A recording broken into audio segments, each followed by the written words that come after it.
बिस्मिल्लाहिर्रहमानिर्रहीम। अस्सलाम वालेकुम। I am doctor Ashraf Chaudhary, professor of public health and lifestyle medicine specialist.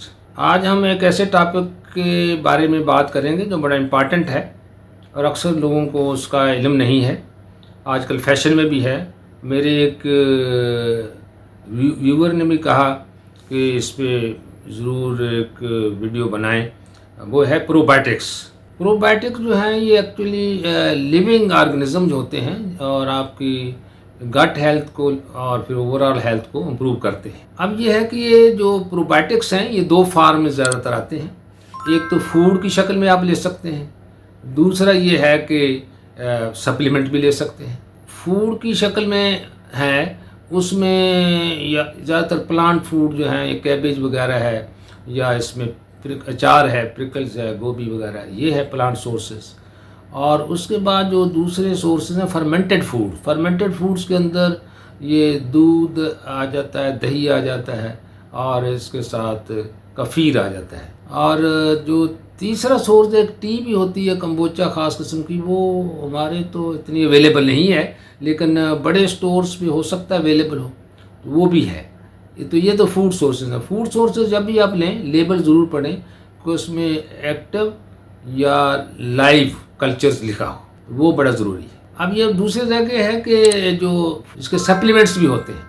Supplement जो हैं वो तो अक्सर डॉक्टर लिख देते हैं कई दफ़ा ये डायरिया के पेशेंट्स के लिए, लेकिन उसमें बच्चों में भी बड़ों में भी, लेकिन वो डिटेल इंस्ट्रक्शन अक्सर नहीं दी जाती। तो शायद उनके पास टाइम नहीं होता डॉक्टर्स के पास मरीज़ों के रश की वजह से। तो उसके मतलब आज हम बात करेंगे कि जब भी आप ये फॉर एग्ज़ाम्पल मेडिकल स्टोर से ख़रीदने जाते हैं तो उसमें लैक्टोबैसिलाई एंड बायोफिडोबैक्टीरिया ये उस पर लिखा होना चाहिए। ये दोनों जो है उसमें मौजूद होना चाहिए। दूसरा, जब आप ख़रीद के लाते हैं घर तो उसको कोशिश करें एम्प्टी स्टमक लें तो ज़्यादा इफेक्टिव है। और उसके बाद इसको जो है फ्रिज में रखें, फ्रिज के अंदर स्टोर करें तो वो भी ज़्यादा इफेक्टिव रहेंगे। अब ये जो डोज है या तो एक कैप्सूल की फार्म में भी आता है, साशे भी होते हैं।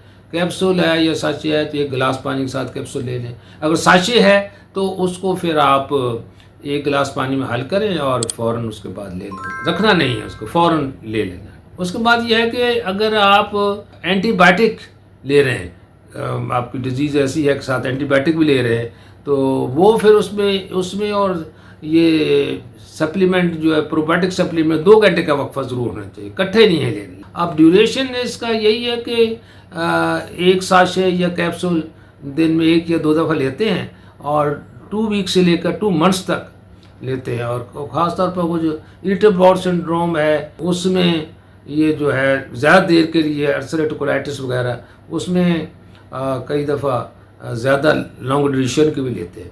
और एंटीबायोटिक ट्रीटमेंट जब ख़त्म करते उसके बाद भी हफ्ता 2 हफ्ते ये सप्लीमेंट प्रोबायोटिक सप्लीमेंट्स ले लेने चाहिए। ये इसके चंद एक इसके बारे में इंस्ट्रक्शंस हैं।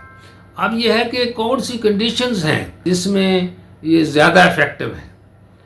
वो जिसके अंदर स्ट्रॉन्ग एविडेंस है। अपर रेस्पिरेटरी ट्रैक्ट इन्फेक्शन बच्चों में जैसे गला ख़राब, नज़ला ज़ुकाम वगैरह, फ्रिंजाइटिस, लिंजाइटिस, इसमें बड़ी स्ट्रॉन्ग एविडेंस है कि दे आर वेरी इफेक्टिव। और बच्चों के अंदर, इन्फेंट्स के अंदर जो 1 साल से कम उम्र के बच्चे हैं उसमें कॉलिक, कॉन्स्टिपेशन वगैरह, इसकी अक्सर बच्चों के पेट में शदीद दर्द होता है और बहुत ज़्यादा रोते हैं फॉर कई मिनट तक, तो वो उसके लिए दे आर वेरी इफेक्टिव उनकी प्रिवेंशन। और उसके अलावा जो प्री स्कूल चिल्ड्रन है उसमें डायरिया की प्रिवेंशन में दे आर वेरी इफेक्टिव। इसके अलावा बच्चों में जो एटोपिक डर्मेटाइटिस होता है, ये स्किन का रैश बन जाता है अक्सर, तो उसमें दे आर वेरी इफेक्टिव। और इसके अलावा ये है कि आपका जो इरिटेबल बाउल सिंड्रोम है इसमें बड़ी स्ट्रॉन्ग एविडेंस है। कोलाइटिस है, इसमें बड़ी स्ट्रॉन्ग एविडेंस है। ओबेसिटी, ये फैट स्टोरेज को भी रोकते हैं, मोटापे को भी रोकते हैं।